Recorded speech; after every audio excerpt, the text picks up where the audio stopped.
cette butte-là, il n'y avait pas de gicolette, pas de marlou ni de beau muscadin.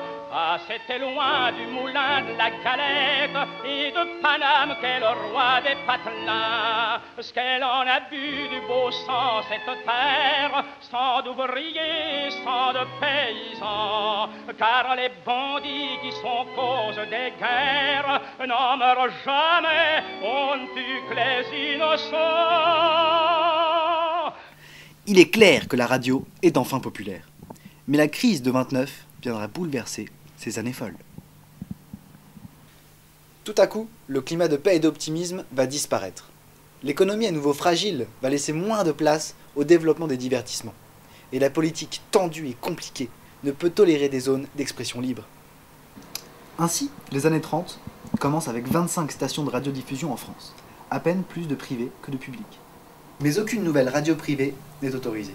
L'information est très contrôlée. Et la publicité qui avait d'abord été interdite est très réglementée.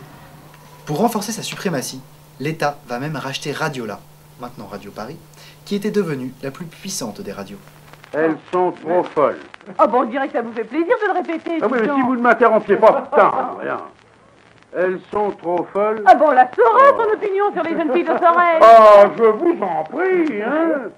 En réponse à cette reconsidération de l'espace radiophonique, les anciens de Radio Paris obtiendront du Luxembourg la possibilité de créer une nouvelle radio, ouverte sur l'Europe. Cette radio sera diffusée en 3 langues, allemand, français, anglais, et sera émise par un émetteur au Junglister d'une puissance étonnante. C'est la naissance de ce qui deviendra un jour RTL.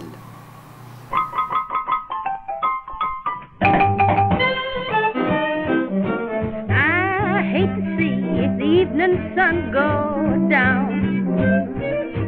Said I hate to see the evening sun go down. 'Cause the man I love done left this town.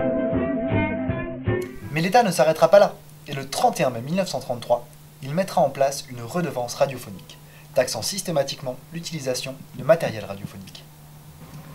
Les PTT seront chargés de la récolte et de la répartition des fonds. Mais la radio n'utilisant pas de fil et émettant à cette époque sur de grandes ondes, l'utilisation clandestine de postes bricolés en tentera encore plus d'un.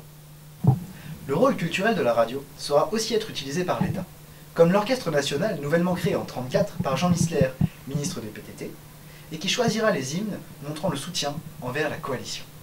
Enfin, en 1939, un décret donne le contrôle de l'ensemble de la radiodiffusion au président du Conseil. Mais la Seconde Guerre bloquera totalement l'émission radiophonique française. La plupart des radios privées ne renaîtront jamais. On en revient à la censure absolue, l'ultime silence radiophonique. Il faut savoir pour finir que la radio sera pourtant libre un jour, à l'initiative de Mitterrand en 1981, quelques 40 ans plus tard. Chers amis, bonsoir.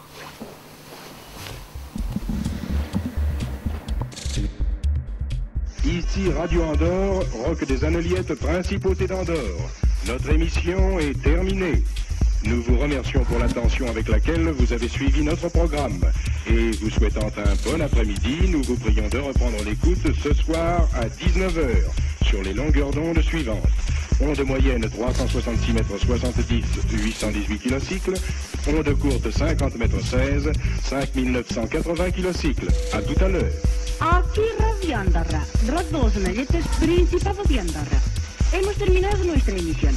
Les damos las gracias por la atención con que nos han escuchado y les invitamos a oír la próxima en onda normal de 376,70 metros, 818 kilociclos, y en onda corta de 50 y 16 metros, 5.980 kilociclos, que será a las 19 horas si Dios quiere.